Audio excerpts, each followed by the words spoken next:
Hello, everyone, and welcome to today's panel. I am Alex Curran, North America Regional CEO for Aptitude Software. It's great to have everyone here today to talk about a topic that I'm incredibly passionate about and know my guests share the same sentiment. So first of all, I'm going to be introducing you to our amazing set of panelists that we have today. Then I'll give a short introduction about the topic that we're going to be covering. And then we'll get straight into what I know will be an insightful and hopefully helpful Q&A. So very pleased to introduce you to our panel. So welcome everyone, nice to see you all. So before we get going, I think it would be great if you could all give a very short introduction of yourselves for the viewers today. So Sandy, we'll kick off with you if that's okay. Sure. Thanks, Alex. Hi, I'm Sandy Sposato. I am a partner with EY, and I've been here about 12 years now, grew up in the insurance industry, and I actually lead the finance transformation space for the insurance sector for EY, so primarily focused on that. Fantastic. Welcome. Sarah, do you want to go next? Sure. Thanks, Alex. Sarah DioGuardi, currently a partner at KPMG. But my background's really crazy and long. I have an engineering background, started out as an engineer and then worked for over 35 years in consulting, first with IBM, then Andersen Consulting, then Accenture, and now at KPMG. Fantastic. Nice to have you here. Katia. Hello, everyone. My name is Ekaterina Emelianova. I'm a CFO and a member of executive board of the privately owned Swiss bank, TradeX Bank. Our DNA is a commodity trade finance, all the flows between West and East. And I'm very passionate about all change and IT technologies. And one of my passions is to make sure that we can change the finance profession and to make CFO profession is much more interesting.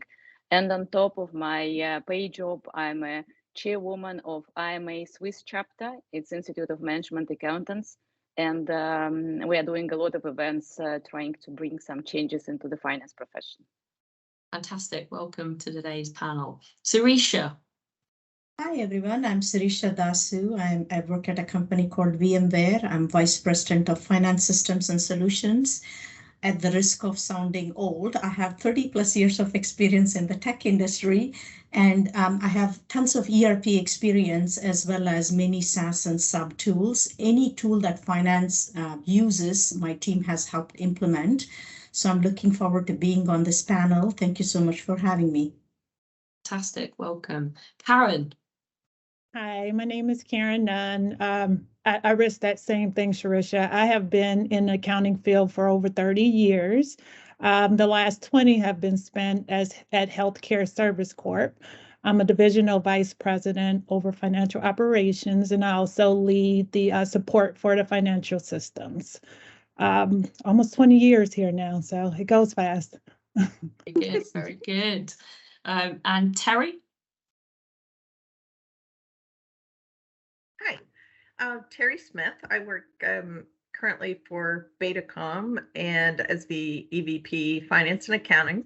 And I, too, have more than 30 years, won't say how many more, of history in technology, specifically telecommunications type industry, and really focused on not only just finance and accounting, but also financial systems, transformation, integration, M&A, things of that nature. So thrilled to be here and yeah, appreciate it.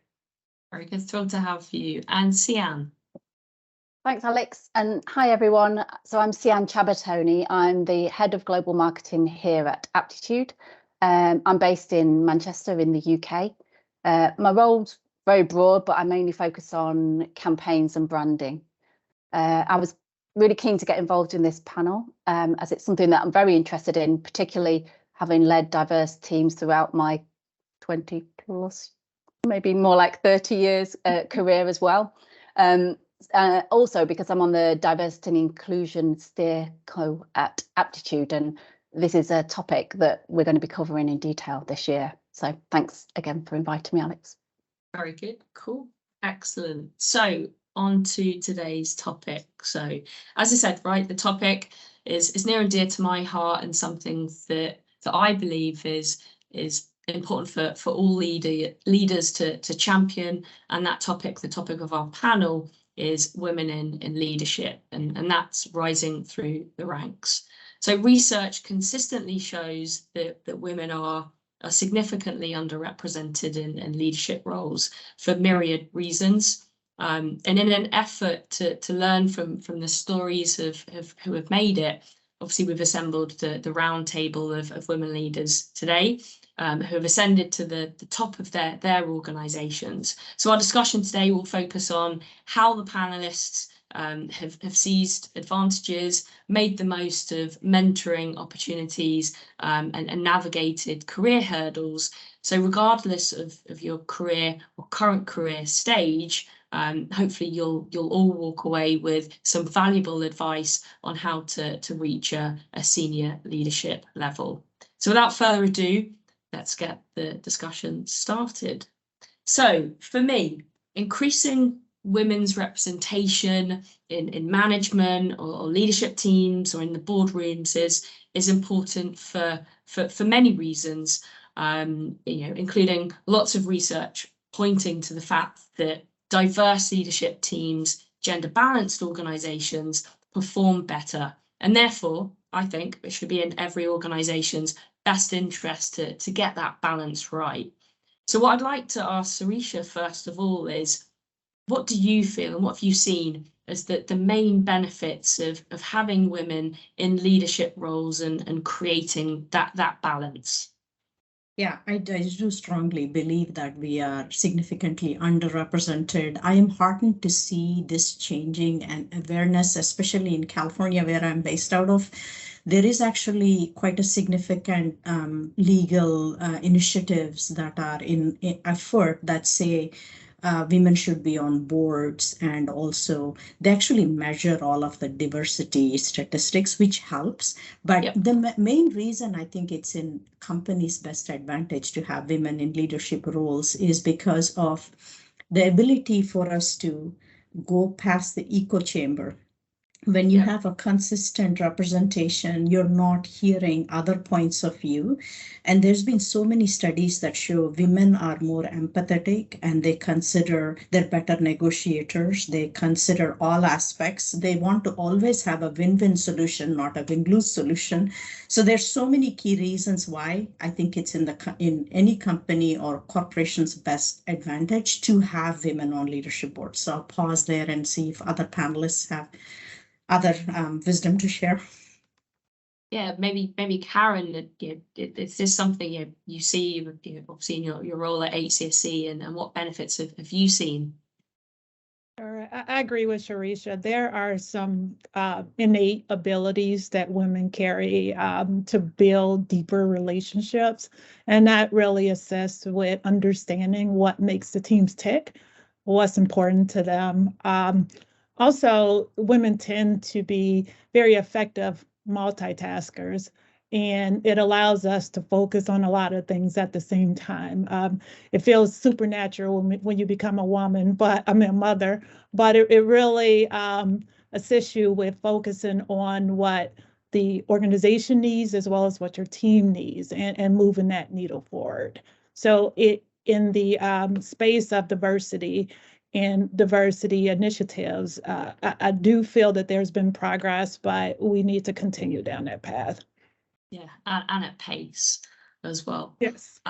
Definitely agree with all of that. And then Terry, what have you seen as the main benefits through your time at Metro PCS, T-Mobile US, and obviously now at Betacom?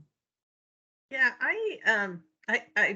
I definitely agree with the two of you. Our Betacom CEO puts it so eloquently that men and women just think differently, and I think that brings perspective. It brings the ability to have a greater ability to empower all of our employees, all of our team members, because we bring different insights, we bring different thought processes and skill to the table, being different genders. So I think the value of balancing those two things is really dynamic for our business environment. It's what brings us to the forefront with innovation. It brings us, value with connection across our teams, across the business, which is really what pushes us forward in the industry. Definitely. So if we move on to the next question, but obviously thank you for all of that feedback and your answers. I think we're all in agreement about the benefits of having that balance across our organizations. I think just on to the next question. So I think for me, the case for organizational diversity, as we've just discussed, right, has never been more convincing. Especially the ties between gender diversity, and in particular at the leadership level, as we've talked about, right, that link between leadership level females, women leaders, executive leaders, being linked to boosting profitability. But why do women only occupy 20% of board seats globally? And I think one recurring theme that has come up as I've researched for this panel and the discussions that I continuously have with my own team and others externally is that women are less likely to take risks or suffer from a lack of confidence in business and in their career progressions. So I'd like to ask Katia, how have you built confidence and resiliency over the course of your career to enable you to reach your level and success that you've achieved? Well, I think all barriers we have, they are all in our mind. And if you put the ceiling, then you can't grow. I'm not sure I'm ready to agree with the statement that the women are more risk adverse. I think it's slightly different. We're not so good salesperson. Usually then you interview the man, they can sell them very well. Then you interview the woman, she would really underestimate her ability rather than overestimate that. And I think this is because of this gender diversity. So I think it's all inside our minds. I never was thinking about this. I always want to get some new knowledge, to try something new, to consider that why not to try to do it. And I never thought that, oh, I'm a woman, I have a less opportunity and I can't do it. And I believe that we also need to make sure that we tell to all women that they can do a lot and sometimes they can achieve much more if they just stop to have this barrier in front of them. Like I entered the room in the conference in Switzerland the first time after I moved, like 5 years ago. It was a CE4 kind of event, and I was shocked because I feel myself like I'm the only woman in the room, and all are men. And then I saw the group of ladies who were saying, "Oh, now we are 7." And it was a conference of like 100 plus. And then we start to talk. You really realize that it's a lot inside you. I think women should not be afraid. The women should really step up and to present themselves and really to learn how to do it. We've been learned to be always at the back, like in a lot of historical things, like in the movies. You have a very successful man. He's a businessman, but he's successful because he has a strong woman at his back and she is managing a lot and he is able to concentrate on the certain things. Right. And I'm not sure that he would be successful if she will not manage a lot of things. So we just need to sometime to say, okay, now we are on the front line and now maybe we need a strong man to support us at our back and to also deal with the certain issues. So I think it's all inside our mind. And if all ladies will say, okay, I want to do it, I can get the skills, I can try. And yes, sometimes you fail. That's, I think, also normal. You'll learn from your mistakes. But my personal opinion that it's all inside rather than outside. And I really never thought about these things. And I think that helped me a lot. Very good, very good. And Sarah, following on from Katia, what advice would you give to women to build up their confidence and deal with any failures that they may face? It's funny because Katya said a whole lot of the points I completely agree with. And I would start by saying exactly that it is a mindset issue and the whole lack of confidence problem. I think women convince themselves of a lot of things that just aren't true. And so here's the situation I encountered a lot earlier in my career. And we talked about, not talking about our age, but I started, in engineering in the early 80s, and I was the only woman. And I ran into this many times, but here's the thing, I see this over and over and over again, the same situation. And it's the mindset change that has to happen. There'll be a meeting, for example, and there'll be a bunch of guys, and there'll be one woman or two women. And the one or two women, they're worried about, and it goes to the risk point that Alex brought up. They're worried about being caught or by saying the wrong thing or saying something and then somebody saying, aha, you're wrong, you really don't know, you're an imposter, right? So that what they do is they prepare. They learn everything. They walk into the room as qualified to be there as all the men, but probably more prepared for because they did their homework. They go there, but then that's where the fear and the risk taking comes in. The guys, they're yakking. They range in skill and preparation level, but that doesn't stop them. They talk. But the woman who has the most prep is sitting in the corners. I always say the smartest woman and the smartest person in the room is sitting there quiet and afraid to jump in. And, so my advice is if you get the mindset change, which is tell yourself, you should know that you have prepared more. And even as a woman to get into the room, you will probably have worked harder your whole career. So you are at least as good as they are. And so therefore you contributing, it should not be you're contributing to a bunch of people smarter than you. You're at least as smart as them, if not smarter. So, and then don't start with this, well, may I say something? Or this is probably wrong, but I just, and just jump in. And if the one chance in a million occurs and you say something wrong, you know what? Do what the guys do. Let it roll off. Oh, ha. I thought I knew every single thing about the topic, but you found the one thing I don't know. Thank you so much. I appreciate it. And whatever you do, don't wake up at 3 a.m, and look at the ceiling, go, I ruined my career. Because what's not going to happen is a year later, somebody is not about to promote you isn't going to say, you're about to be promoted, but that one thing you said in that meeting a year and a half ago, that's why you're not getting promoted. That's not going to happen. What's going to happen is people are going to know your name because you're part of the conversation and it'll help your career.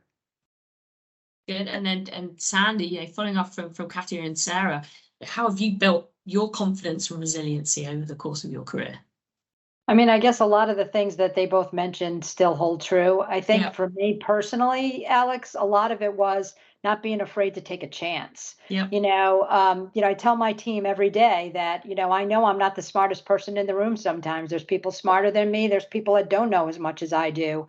But being comfortable with what you do know and being comfortable enough to ask for help from those that are, deeper in a knowledge set than I am. I think that helps you build the confidence because it helps you build your capabilities in your subject matter expertise, and it helps build the confidence that you aren't afraid to, reach out for help if you need it. And I think taking the chances is what's really given me the opportunity. Have they always gone well? No, absolutely. I mean, to your point, Sarah, sometimes you do fail in some of these rooms where you are the only woman.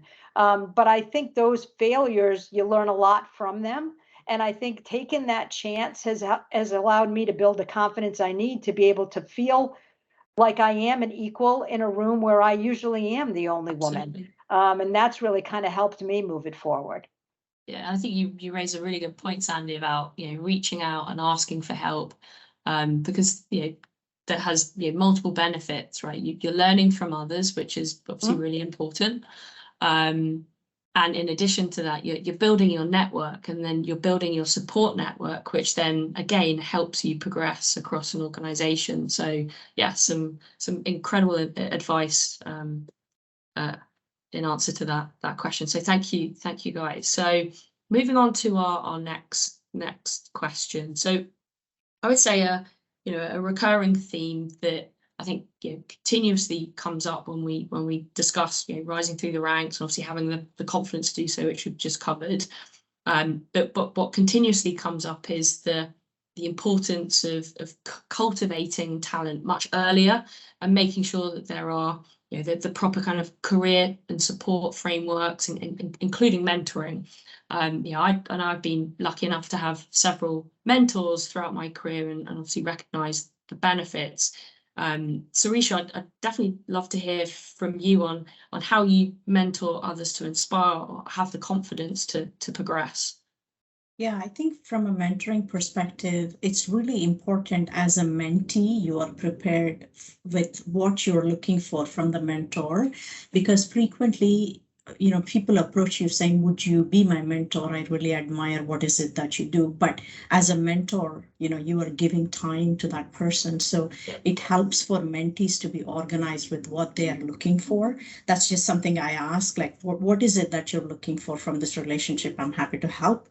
But, for you to know what is it that you're looking for. The other thing I would tell, especially younger mentees, I mentor a lot of women that are up and coming. Sometimes it's like reverse mentoring. I'm learning from them because they're much more aggressive and much more, just go-getters. And I'm like so full of admiration for them. I wish I had that when I was younger. But one of the things I tell them is that when you are just starting out, don't be so worried about career progression and progressing in a straight line. Instead, learn as much as you can and to be valuable to many members, not just in your organization. Networking, like for example, if you're in finance and you are working on a cross-functional initiative, it's more important for you because you already know your area. So you want to be understanding what upstream is looking for or downstream so that you're connecting the dots. It's so important to look at things in the big picture. And, sometimes we're very myopic when we're starting out. We're worried about just career progression. Will I get promoted next cycle? Or I feel like instead, if we focus on adding value, that's what I wish I had done younger in my career. That'll take you far. Yeah, that horizontal kind of making sure that you get the experience that makes you a well-rounded leader to be able to progress. Very good. And Karen, how do you mentor others to have the confidence to progress? We go through discussions where I understand what do they want their brand to be. As you've mentioned, focusing on career progression alone is too narrow of a focus. It's like, how do you want to be perceived? How do you want to grow as a person? I tend to see that women are so hard on themselves. They feel like they have to be overqualified before they're willing to take a risk and go to that next level. And it's interesting, the prior question where you're in a room, you're probably overqualified because it took you forever to feel comfortable going here, and you still don't have the confidence to speak openly in those meetings. So I also, reiterate that you're in that room for a reason, and take advantage of that opportunity and build that brand for yourself. Being quiet in a room won't help what your goals are. So just encouraging them to, again, have confidence and have a broad view of what their goals are. Katya, I think I saw your hand come up. I just was trying to add that women quite often put too much on the side of the technical knowledge, and we totally forget about our natural soft skills. As Sirisha said before, we have much better negotiation skills. We have much more empathic, and we need to use that in these meeting rooms. At the end of the day, these technical skills is important, but they're not as much important as like soft skills. The ability to listen to everyone, the ability to connect the people. And I think at the moment then the woman will start to value more these soft skills, and some of that done to us, like we got it like naturally because we have to do so many things. So if we will start to value that, we will feel much more confident. And then I would agree with Sarah, no one will remember these small mistakes or whatever mistake it's happened technically. If at the end of the day, you manage all the men around the table not to fight with each other because they really need to be a winner, and you manage to find the solution which for the interest of everyone, That's what people will remember. So we really need to value that more. And there is no need to have a best score in your CPA exam, or to have a best score in your CFA exam, because it doesn't matter. No one will remember your best score. How they will call you if you have the best score and you have a minimum pass rate? They still call you CPA. So forget about investing too much time into this technical stuff and try to use really what is the soft skills. And the last but not the least, the technologies are coming, and a lot of the technical skills would be substituted by technologies, by machine, by the robots. But what they can't substitute is all these cognitive skills and the soft skills. And here we have really the much benefit, because we naturally have that more than the men, like an average comparison. Totally. And thank you, Katya. And Sarah, I know that you're a mentor yourself. What's the key kind of piece of advice that you give to women looking to progress their careers? Sure. Again, agree with all the previous points. One of the things, and it kind of goes back to the branding conversation. Yep. A lot of folks get early advice, which I'm not sure I agree with, too early in the career, which is like, build your brand. You have to know who you are. You have to have that elevator pitch and all that. But when you're early in your career, I talk to a lot of folks who, in consulting, they have a lot of choices about what they could do, or different projects they could work on, and who also are in technology. And my advice is, first of all, be flexible and try as many different things early in your career as possible. Don't try not to get into a situation where you did one thing successfully at a project and you're like, okay, I'm now in this thing, and that's what I'm going to become good at. And then as you develop your brand, just be careful not to be too narrow, or walk that fine line between narrow and deep. And so this is the way the advice I give to folks early in their career in technology. You want to know a little bit about a lot of different things, because you want to be able to have a conversation and not say, gee, I never heard of that. I have no idea what you're talking about. So, whether it's be, reading newsletters, keeping up with the technology news, whatever it is, know a little bit about a lot of different things, but then go deep in 2 or 3. Why 2? Why 3? Never 1, because you don't want to go deep in that thing today that becomes yesterday's technology tomorrow. So it's always 2 to 3. So go deep in a few things, but don't be so deep that you have no idea what anybody's talking about when they're talking generally. So find that balance in your brand between, deep and narrow.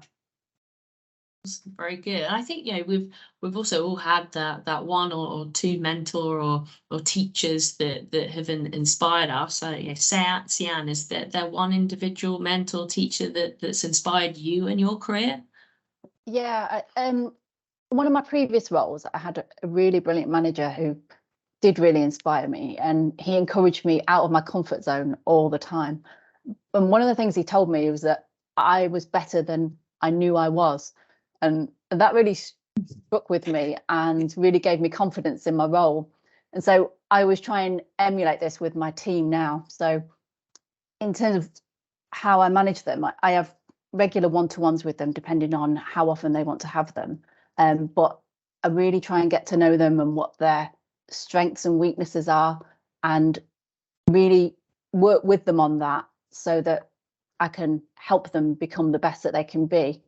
And yes, sometimes that means pushing them out of their comfort zone to help them achieve their goals. And quite often I'll try and get people to do things that they don't want to do, such as presenting in front of the organisation. Well, especially in the UK, people don't like presenting that much. But obviously I help them by rehearsing and help them with the presentation. But I think the more things that you do at work that you don't enjoy, the easier they become over time. Yeah. So I guess I really hope that I inspire my team and others within the organisation too. I think it's important to have real positive energy and attitude, be really open and honest. Like I said, with the strengths and weaknesses, be open with people. If they're coming to you for support, it's important that you try and help them with some of their weaknesses as well as their strengths. And hopefully my work ethic and openness really helps build the team and make them grow stronger in the future. No, that's awesome. I think, Sian, you make a really good point, right? It's about having that broader expertise, but it's also helping individuals and encouraging them to feel uncomfortable. Because if you feel uncomfortable, you're learning, and the more uncomfortable you feel, probably the more you're learning. But it's important to continuously learn again to make the progress that you want to across your career. So I think, as we've heard, right, confidence plays an important part, but women also do also face harder choices, right, with the balance of professional and personal lives, and for those of of our viewers, right, who want to try and strike that balance and who want to rise up the ranks, what is the advice of our panel? So Katja, do you have any, I guess, tips, right, to give our viewers to help them, to help them kind of juggle the personal and professional life? Difficult question. I'm actually a proud mom of two, so I never was actually thinking it's an issue.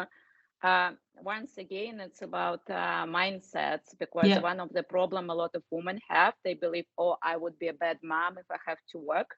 And with my first daughter, that was one of my main problem, because I always feel myself guilty that I have to leave her with a babysitter or with my husband.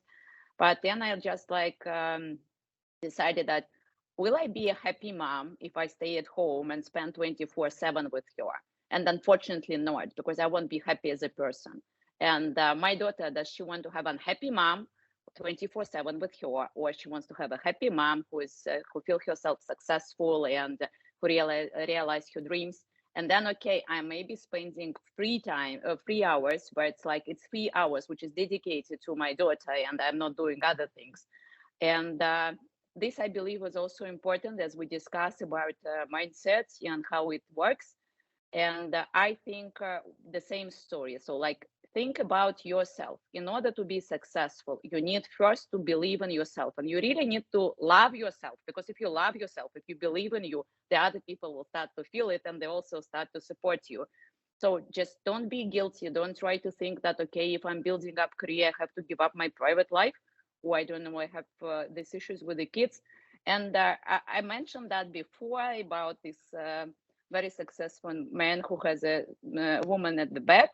Well, in my case, I have a man who is at my back, who is helping me. Of course, I feel very comfortable that my husband is supporting me, and I think it's really important. And I appreciate that he made that difficult choice to say, okay, I will support you with your career.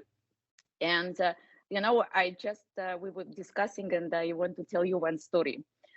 I was supposed to have an interview, but my little one was sick, and she was like 2.5, but I can't cancel the interview. So I decided to do the video interview, but for the little child, they don't understand that it's interview. So she showed up on the screen.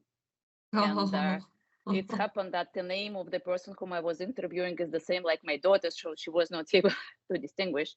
I feel very badly, but I apologize. And I was trying to calm down my daughter and making an interview. Finally, then the candidate accepted an offer. She said, you know what was the key why I accept your offer? Then I told the story to my husband, saying I was interviewed by the CFO and she has a little daughter at her hand. He said, take it, because there is a human behind it. And that means that we will have a very good climate and career. So that's why they say, don't try to think that you have to choose either or. Both can exist together. Just try to make sure that you make your priorities, you make your own choices, and stop to be guilty that, in some organizations, men stay very long, like till 10 p.m., demonstrating how they are dedicated to work, and no one cares that they've been smoking every, 30 minutes, or having coffee, or 3 hours lunch. And the woman who is really working, and she's very efficient, but she's running away at 6 because she has to take care about the kids. Just don't try to say either or. You can do both. Set up things in a way how you can set them up, and just be ready. If someone is saying, yes, that guy is better than this lady because he is always till 10, you're saying it's not about working hard, it's about working smart And that's not about number of hours, but that's about the achievements. So my tips: love yourself, forget that it's choice, it may exist all together, and it will really help you, because your work will help you with your private life, and your private life will help you with your work. So it may exist all together, but yes, try to use the support from your private life in your working career as well, because you can't be like, here I'm just wife or the mother, and here I'm like a business person. It can't be separated, because you are the one person. So it should be all together, and use this in order to create the environment which will be supporting for you. Because I also believe that we have a chance to create environment, not just an accept, but we can make it comfortable for us. Sorry for being too much talkative. It's so much touching my heart, this issue. And I was really thinking a lot before I got the first baby, because I was really thinking, okay, I'm now having a career. Can I really afford to have a baby? Because then I'm kind of off. And now I can tell it already that there is no this issue at all if you properly manage that, and if you really make sure that it's once again mindset, and there is no any choice, it can exist together. And I just wanted to re-emphasize, so sorry to interrupt, but when Katya was talking, I was kind of reminiscing about my own past. I have 2 sons myself. And during the career, it's a very long continuum, but we always lose perspective when we are in that one particular tough time. But it's important for us to realize we are going to get there eventually, even if we take detours. So I had a child with learning difficulties, and I prioritized my personal life over my career. So I took a 3-year gap in between. I was rising very fast, and I was going places, and it was a very hard decision. And I was very, very torn about what is the right thing to do. However, I was very fortunate to partner with another woman who, between us, we started a consulting company, and we had complete flexibility. While our kids, in the summers, we were off, and we would be doing things with our kids, and then we would do projects. And I literally learned so much from the consulting arrangement that I would have never learned as an employee of a company. It actually really opened up my horizon. Here I was very fearful.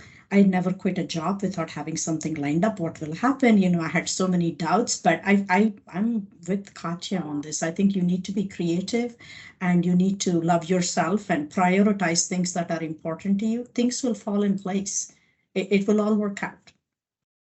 Thank you both. Some very solid advice and some very personal stories. So appreciate you sharing. So thank you all. I'm seeing multiple time warnings, and therefore we do need to move on to our final question for the members of our roundtable today. So we've obviously talked about the importance and the benefits of having diverse leadership teams. We've discussed how you've all built confidence to rise up through the ranks. But I think our final question, which I'm going to ask all of you, is what would be your one piece of advice that you would give to your younger self that our listeners looking to climb the ranks can also take away? So Sarah, what would be your one piece of advice that you'd give to your younger self?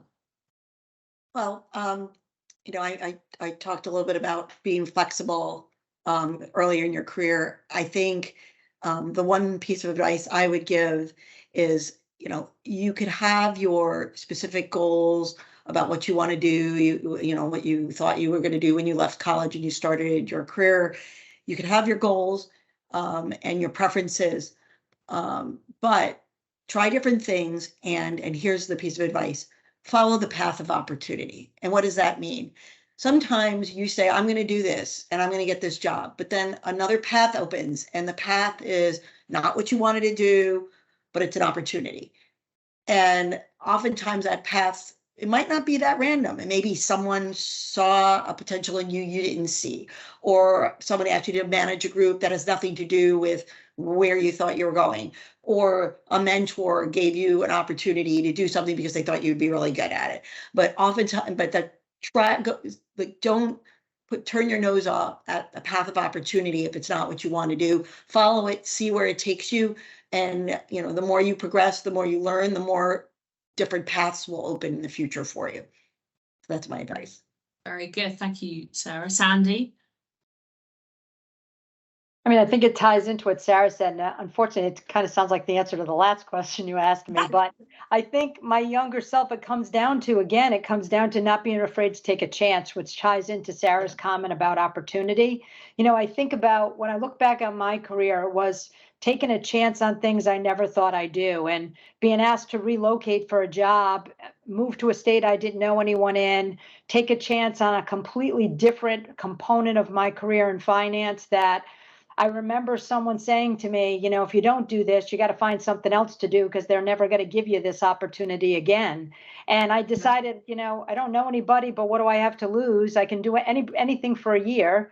And 9 years later, I was still where I was. So I think it's taking that chance and not being afraid of the consequences, because to your point, Sarah, I think those opportunities create things you probably didn't even know about. And the worst thing that could happen is it doesn't go well and you revert back to what you were doing before. And the best thing that could happen is it catapults you into better opportunities in the future because you took that chance. So I think it's still just taking a chance and not being afraid of the consequence. Thank you very much. And Sarisha?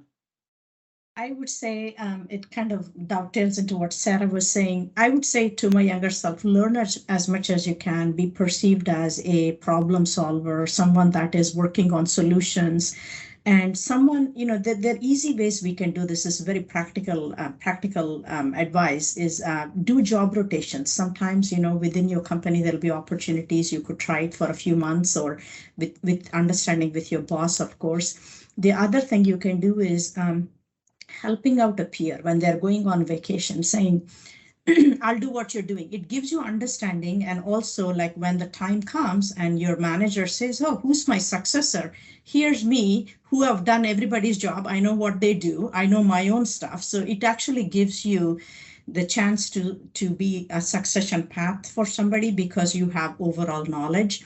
I also would say, do your own succession planning, because sometimes early on in my career, I was so good at what I was doing that I didn't have a promotion chance. They're like, oh, if this person left, nobody knows what to do. So you need to train your successor continuously as you are moving up so that doesn't become a deterrent. Thank you. And Terry? I would say be a part of the change. So get involved. Don't be afraid to speak up.